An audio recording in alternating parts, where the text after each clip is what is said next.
Хүн бүртэл хүүхэд байхдаа эсвэл өсвөр насны дээр үзээд хүсэл мөрөөдлөө олоход тусалж шууд болон шууд бусаар амьдралын нөлөөс уран бүтээл байдаг баг. Миний хувьд 2010-аас 2013 оны хооронд гарсан Bakuman аниме. Аниме гэж онцолж байгаа нь мэдээж манганаас төрүүлж аниме эхний бүлгийг үзсэнтэй холбоотой. Bakuman-ыг зохиолч Оба Сугуми, зураач Обата Такаши нар хамтран бүтээсэн ба тэд өмнө хамтдаа алдарт Death Note-ыг бүтээж байснаар нь хүмүүс сайн мэдэх баг. Энэхүү бүтээлэн зүгээр л нэг дунд сургуулаад өгсөн хоёр хүүхэд мангака болохоор хичээж эцэст нь зорилгодоо хүрч буй түүх биш юм. Мангаг бүтээгчид гол дүрүүдтэй адил хоёр хүнээс бүрдсэн уран бүтээлчд учраас зарим зүйлийг өөрсдийнхөө туулсан туршлагаас санаа авсан ч байж магадгүй. Өөртөө тоон дотор нь байгаа учраас ямар үзэг ашиглахаас эхлээд манга хэрхэн бүтдэг, ямар шат амжилгаар явсаар аниме болдог гэд олон сонирхолтой жижиг зүйлсийг боддоор харуулдаг. Тэгвэл өнөөдрийн бичлэгээрээ миний амьдралд хамгийн том нөлөөлсөн Bakuman гэх бүтээл дээр анализ хийцгээе.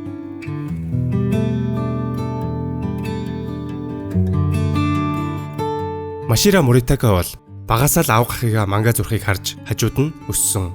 Өөрөө ч мөн зургийн авьяастай. しかしすげえな。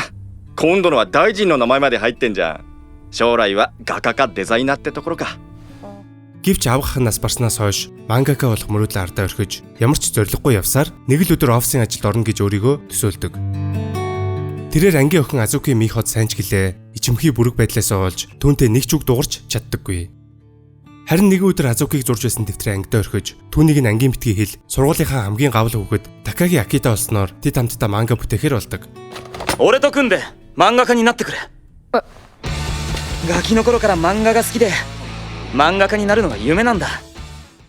Харин Азуки Сэйо буюу дуу оруулагч болохоор зорж буйг Такаги мэдснээр Маширог түүний гэрийн гадаа дагуулan очиж өөртөөхөө мөрөөдлийг ч бас хэлэхэр болдог.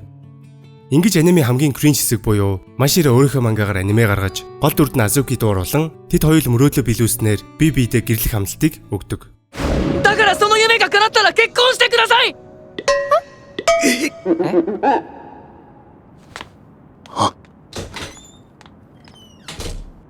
何言ってんだよお前。何言ってんだろ俺。 Яг уу кринжийн хувьд жаахан кринжлтэй. Гэхдээ бодоод үзвэл хэн нэгэн заавал өөрийнхөө хүсэл мөрөөдлийг золиос нь гаргах шаардлагагүй, зорилгодоо хүрч, юунд ч харамсах шаардлагагүйгээр амьдрна гэсэн үг. Үүнтэй л Unitel Group 3 дахь жилдээ Монголын сагсан бөмбөгийн холбооны үндэсний дээдлэгийг ивент тэтгэж, үүгээрээ дамжуулан залуусын нэгдмэл байдал, хамтдаа илүү томор мөрөөдөгтөн туслах нөлөөллийн ажлыг хийж байгаа юм. Энэхүү ивент тэтгэлэг нь зөвхөн сагсан бөмбөг гэлтгүй, залууст мөрөөдлөөр амьдрах боломжийг бий болгож, тэдний ирээдүйд зориулсан хөрөнгө оруулалт. Энийг үзэж байгаа чи сагсчин, манга зураач, зохиолч, дуучин гэд ямар ч хүсэл мөрөөдөлтэй бай. Хизээч бууж өгөлгүй, түндэ хүрэхийн тулд шантралгүй зүтгэрэй. Бас ийм гоё нөлөөллийн ажил хийж байгаа Unitel Group-тэй баярлалаа. Хамтдаа илүү томор мөрөөдье. Маширо болон Такаги нар өөрсдийн нэрээ нийлүүлж, Аширогийн муута гэх нэрээр хэд хэдэн зурлыг хэвлүүлж чаддагч ихэнх нь бүтлгүйтэл редакцийн зүгээс гаргасан шийдвэрээр цуслагддаг.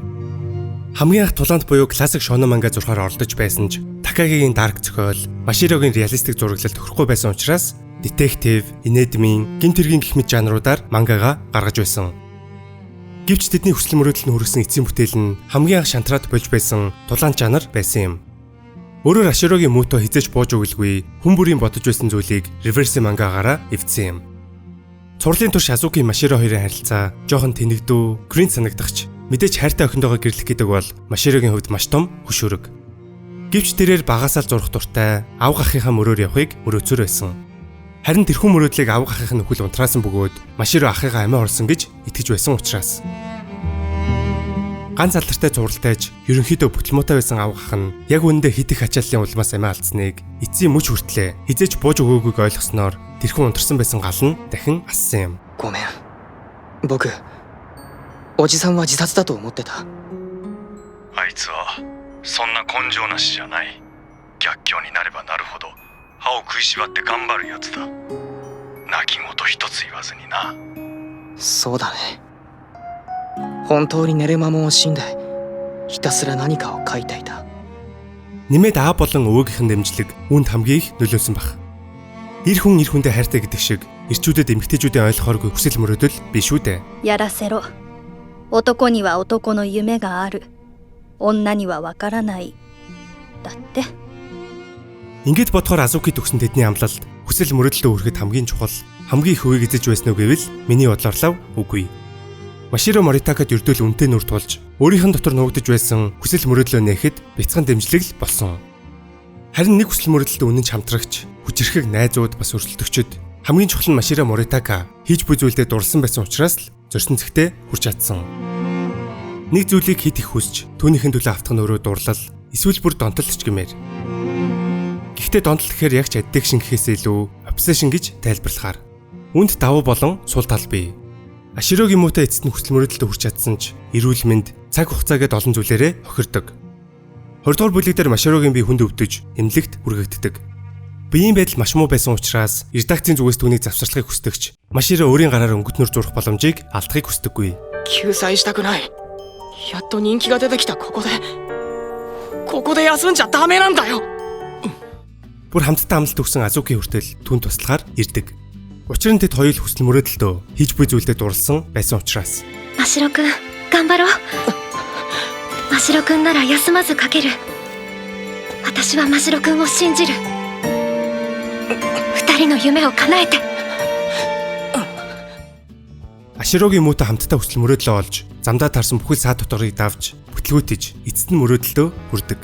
Хамгийн анх манга зурах шийдвэрээ гаргахад тэд 14 настай байсан бол мөрөөдөлтөө хүрэхэд 24 настай буюу 10 жилийг зарцуулсан юм. こういうことは直接言った方がいいと思って。こういうことって。アニメ化の話だが。おめでとう。10月からリバーシアニメ開始だ。